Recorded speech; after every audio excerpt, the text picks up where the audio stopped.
President Trump signs bill to reopen government, ending longest shutdown in U.S. history. President Donald Trump signed a funding bill on Wednesday, officially ending the longest government shutdown in U.S. history, 43 days. The House passed the deal 222 to 209, after a compromise between Republicans and centrist Senate Democrats.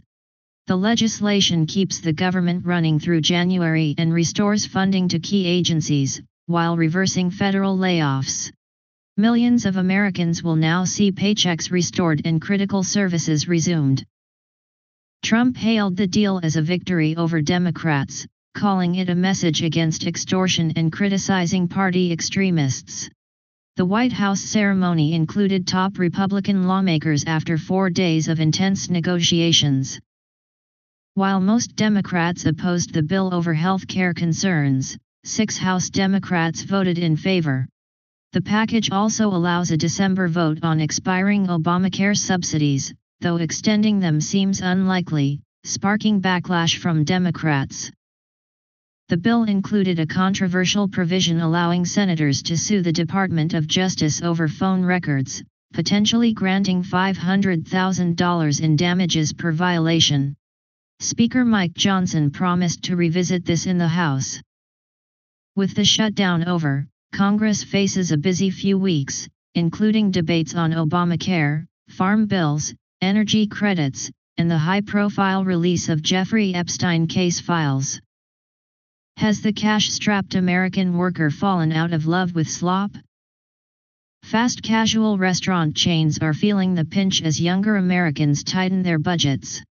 Cava, Chipotle, and Sweetgreen, famous for their customizable bowls, reported weak earnings as customers aged 25 to 35 skip $15 to $20 lunches in favor of groceries or discounted fast food. Cava, which saw its stock surge 162% in 2024, has fallen nearly 60% this year. CEO Brett Schulman cites student loan repayments, high Gen Z unemployment, and low consumer confidence as key challenges. Chipotle also reported disappointing sales and cut its growth forecast for the third consecutive quarter. Analysts say fast casual dining has become too expensive for consumers. Many are shifting to grocery stores like Trader Joe's or value meals at fast food chains, hurting traffic and sales across the industry. Fast casual chains are facing tough times as younger consumers tighten their belts. Chipotle, Cava, and Sweetgreen have all reported declining sales, especially among 25, 35-year-olds, who make up a significant share of their revenue.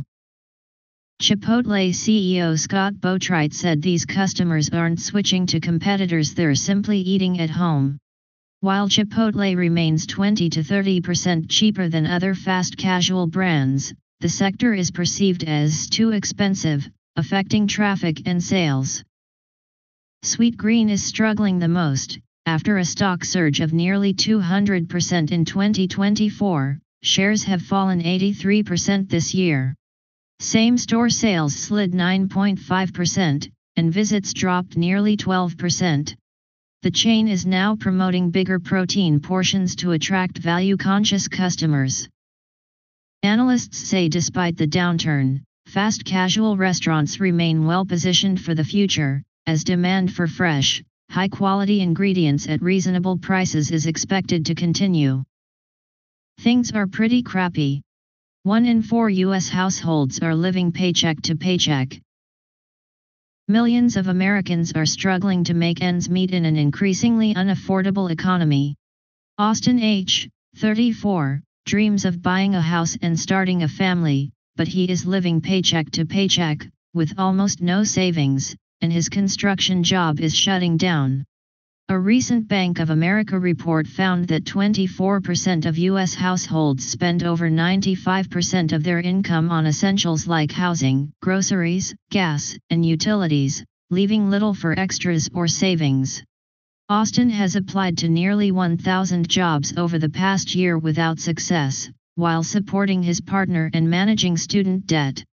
The report highlights a K-shaped economy, where higher-income households continue to fare well, but lower-income Americans face growing financial pressure. In fact, the share of lower-income households living paycheck to paycheck rose from 27% in 2023 to 29% in 2025, showing how different the financial realities are across income levels. The wage gap in the U.S. continues to widen, putting pressure on lower-income households as prices rise faster than paychecks. Bank of America data shows that after-tax wages for middle-income Americans rose about 2% year-over-year in October, below the 3% inflation rate, while low-income Americans saw only a 1% increase. High-income wages jumped 4%, widening the gap to a level not seen since 2016.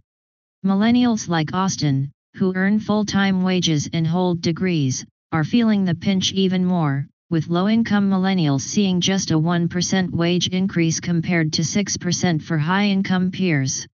Economists warn that this growing affordability crisis could weaken the consumer-driven economy, especially if layoffs rise.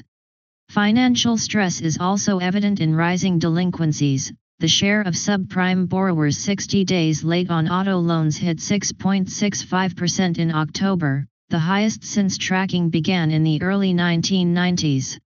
Credit card minimum payments are rising, while some households still manage to pay off balances each month.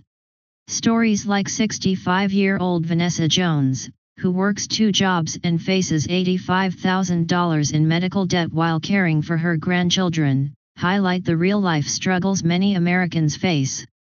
Jones emphasizes that policymakers claiming there is no affordability crisis are out of touch with the financial reality confronting millions of households. BBC holds surprise board meeting to weigh Trump's legal threat.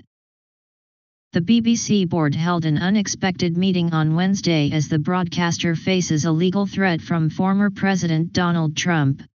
The meeting comes after a serious editing error in an October 2024 documentary about Trump, which prompted the resignation of 2 top BBC executives. Lawyers for Trump sent a demand letter claiming he suffered overwhelming financial and reputational harm and demanded the documentary be retracted, threatening a $1 billion lawsuit if the BBC does not comply. While Trump has a history of making legal threats, media lawyers note that the amount is largely symbolic and previous libel suits by Trump have often been unsuccessful.